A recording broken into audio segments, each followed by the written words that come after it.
As a mother, I'm sure you know how it feels to have children and to be emotionally, physically, spiritually just exhausted. And I decided to do this video just to show to some degree as to how a morning looks for a busy mom who just moved out of her comfort zone to a new country. So first of all, I'm becoming very mindful to where I live at the moment, and I'm trying to not abide by the rules per se, but to understand how the rest of the population lives in this country and not to go against it, but to go with them. So people start their days a bit later, everyone is relaxed. It's not because schools start later, but the whole country, this part of the world actually enjoys their sleep. So being a busy mom definitely has its perks because I'm up most of the time before everyone else wakes up. I can't even say that I'm up like a lot of time. I give myself 20 minutes. If I have those 20 minutes in the morning for myself to quickly do, maybe take a shower or do a stretch or read a passage from my favorite book that I'm reading at the moment. So anything I can dedicate to myself before I have to attend to my children, I try to do my best and incorporate those 20 minutes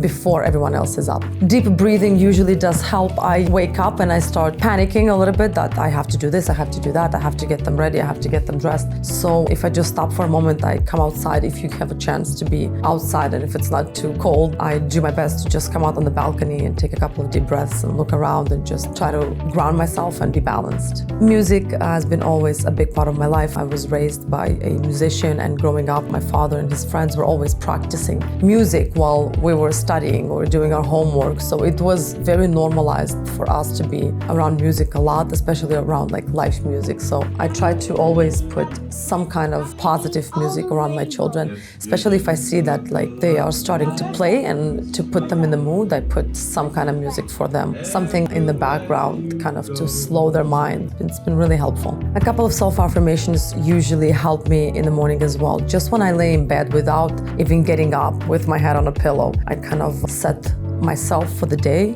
It's like a pep talk. I like talk myself into getting out of bed and getting on with my day, and starting the day earlier actually makes sense, and it's really helpful for me. So I always perk it up for myself just so I can push myself conscious out of the sleepy mode and into more of a wake up mode. So definitely self-affirmations help. It takes like 30 seconds. It's not gonna take much. I never check my phone the first thing I wake up in the morning. I never looked at the screen. The only reason I might do it is if I need to turn off my alarm. I sometimes wake up before the alarm, but most of the time the alarm wakes me up because I tend to go to sleep unfortunately late. But other than that, I don't check my phone until I sit in the car and I have to look if there's like urgent emails, unless someone's calling or someone's texting me. But other than that, people know that I don't touch my phone until 9 in the morning at least. If I can prolong it, I do it. I'm a mother, so I can't always just disconnect, but for those 2 hours in the morning, I definitely do it. Nature break is really helpful, and walking everywhere you can walk. I was so surprised when we moved into this country that people really do walk here. If you missed this video, I'm gonna link it here somewhere for you to see. I moved to Spain a couple of months ago. Anyway, so people here just walk non-stop everywhere they walk. If it's within 20 minutes, then people walk, because there's so much problem with parking, and I have a big car, so it's kind of challenging to move around the city. So I make it a habit. That's another thing that you should really do in the morning, even if you are a busy mom. It's make this as a habit. Waking up in the morning should be a habit. Breathing in the morning should be a habit. Everything starts with the power of habit. If you do it for at least 10 days straight, I find it for everyone is different, but if I do something for at least 10 days straight, it's guaranteed I'm gonna do it for the long time. You can always change the habit, just don't change the outcome of the habit. Like whether or not you're trying to become a better swimmer or something, like do some kind of exercises or something that leads you to become a better in whatever habit you're trying to make. Never underestimate the power of habit. Anything that you are doing in the morning should be a habit already at this point, especially if you're in your 40s. These habits should be already a part of your identity. You know, me first, I do this, then I wake up the kids, then I do breakfast. A routine is a habit, essentially. Journal if you can. I try to incorporate my journaling with my day planner. So every time I sit and I write like a couple of notes, a list of what I have to do that day, I usually make sure that I journal at least 2-3 sentences, or I keep my journal, or I use my day planner, just the back pages, just to unload a couple of thoughts, maybe a couple of sentences, maybe something I want to post, maybe an idea, maybe something I saw in my dreams.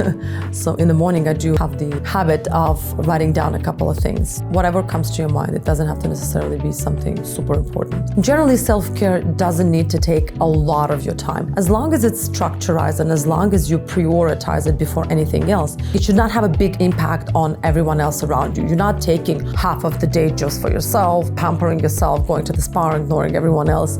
You are taking much needed self-care. 20 to 45 minutes a day, even an hour a day, should not make you feel guilty, for sure, even if you're a parent. Guilt should not be a part of your routine. You should really be proud and take it as a sign that you are a well-balanced, emotionally smart individual, because you know that whatever you put into yourself is going to have a compounding interest. And then further down the line, you're going to definitely appreciate the time and the effort you took into actually taking yourself seriously. This just proves that you're taking yourself seriously, and it's going to come across to anyone else you're going to be dealing with further down the line. A person who is physically fit and well put together always comes across as reliable person. So essentially, by taking a break and by dedicating time to yourself, you are improving yourself, you're improving your lifestyle, you're improving your longevity, I would say, for sure, your longevity. And at the same time, it's a great example for your children. They should know, and there should be boundaries, that this is mommy time. Like sometimes if I don't get a chance to do everything in the morning,